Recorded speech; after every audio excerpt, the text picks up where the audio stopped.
Hello! Yesterday the Lunar event started in World of Tanks. A part of the Lunar event is that you can unlock Draconian tanks for premium vehicles and more, as it says here. So one thing that kind of caught my attention is the text at the bottom of the event screen. Unlock Draconian chests for premium vehicles and more. Craving even more rewards. Our special bundles with missions for 5 times XP and free Draconian chests are here for you. Each chest holds a reward from a predetermined list with a certain probability. You can get your hands on one of 6 premium vehicles, including 2 brand new ones, up to 8 rare 2D styles and more. Obviously, the 6 premium vehicles are what people want from this. So, one thing that I think is really interesting is this sentence. Our special bundles with missions for 5 times XP and free Draconian chests are here for you. That implies what you're paying for is not actually the chests, but the 5 times XP. Yes, that's what it says. Now, this is seriously impressive from the World of Tanks marketing department. I can't stress enough how impressed I am that they actually managed to convince themselves that the free chests are actually a thing and that people will actually just want to pay money for 5 times XP missions. A bit later on, we're gonna look at how much that means wargaming value 5 times XP missions at. But I thought it would be interesting to have a look at the evolution of loot box mechanics in World of Tanks. So I checked the news archive on the World of Tanks website. Sorry. Going all the way back to late 2020 when I started playing the game.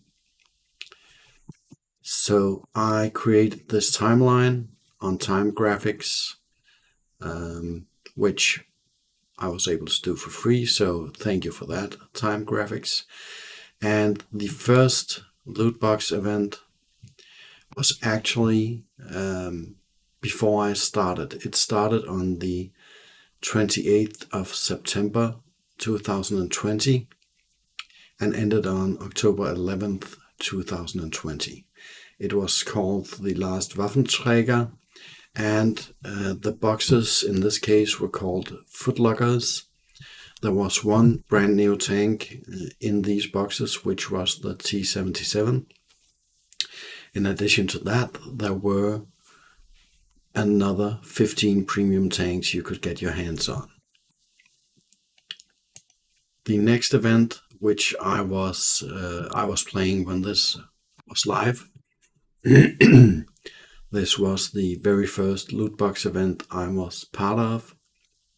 As far as I remember, I didn't buy any at the time because I still thought this was more or less a completely free-to-play game, which obviously you can play the game free-to-play, but let's be honest, a lot of us are going to end up spending money on the game, which is obviously perfectly all right. Now, the Holiday Ops 2021 had 2 new tanks, the Bisonte C45 and the Gisor 1008, and another 2 tanks you could get. I believe it was the ISU 152K and, well, I don't actually recall what the last one was. So, at this point of the game, the standard was pretty much that you got 2 loot box events a year, the Last Waffenträger, or the Waffenträger event, and the Holiday Ops.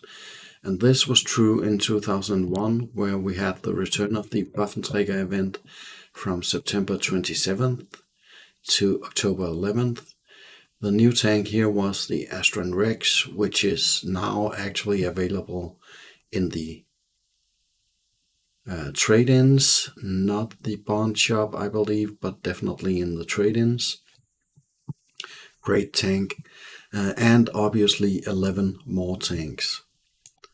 Then for Holiday Ops 2022, we saw the addition of the Tornwagen, the M4Y, and the Caliban. This event started at December 9th, 2021 and finished in January 10th of 2022.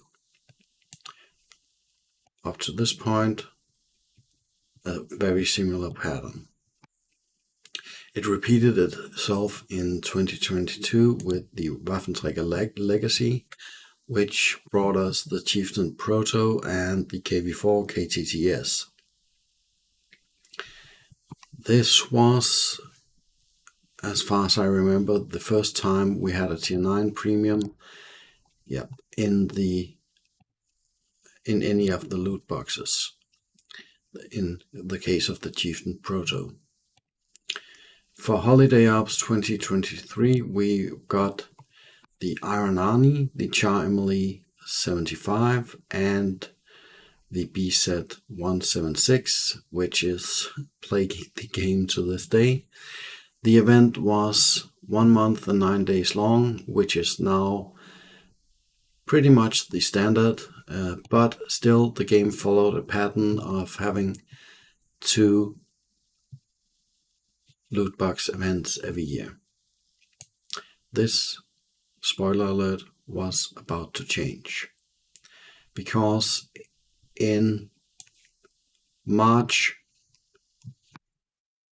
2023, around St. Patrick's Day, we got St. Patrick's Day Emerald boxes where you could get the Kari, the Forest Spirit, and 7 other premiums. That was, well, I'm not going to calculate exactly how long it was between, let's see, January 9th to March 16th, so just over 2 months between the events. That wasn't enough, however, because we also last year had the Mars Challenge, where you could get the TL7 and, 9 more tanks. The distance in time between the St. Patrick's Day loot boxes and the Mars Challenge was less than 2 months. That is the shortest distance we had, so far anyways. Then, true to the pattern, we had the another Waffenträger event in September 2023, from September 25th through to October 9th. This introduced the T3 Jaeger, the Jagdtiger prototype, and then another 10 tanks that were already in the game that you could get your hands on.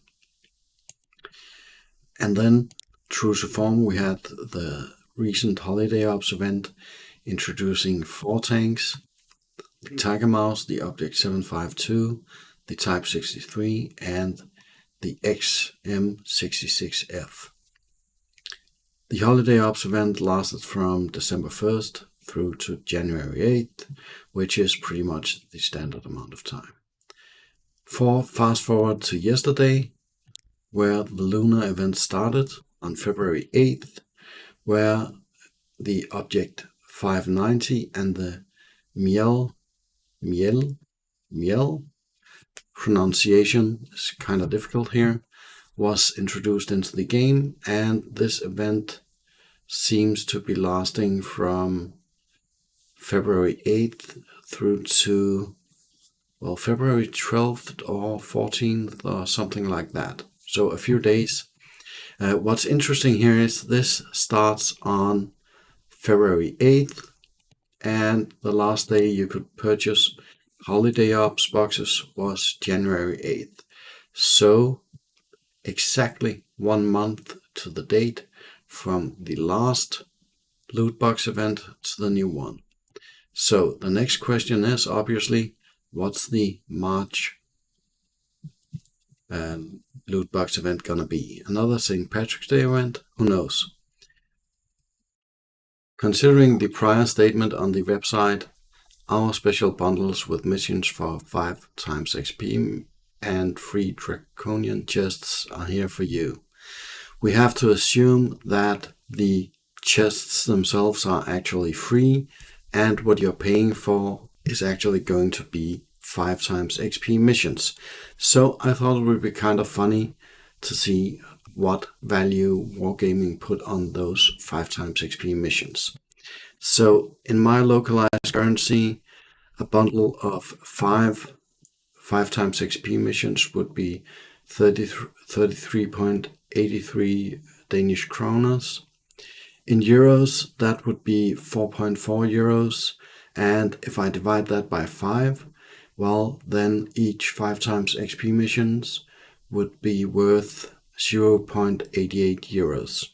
Now, I am very well aware that you can purchase bundles that decrease the price somewhat, but since they actually cross over the actual price and then list the discounted price, the 0.88 euros, in my estimation, has to be what they put as a value on those 5 times XP missions. So, the final question here is, does this make these loot boxes worth it for you? Well, if you think one 5 times XP mission is worth just under €1, well, go ahead, get them, your choice.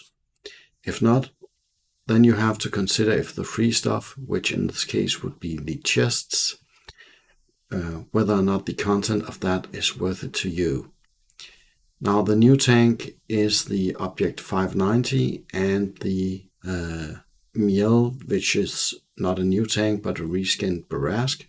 If that's worth it to you, well, go ahead, get them. If not, well, you probably shouldn't. I can say for me, I don't think the contents of these loot boxes looks interesting enough for me to actually go ahead and buy a bunch of them. But once again, that is your decision. Now, if you like this kind of content, please do like and subscribe this video. It really means a lot to me.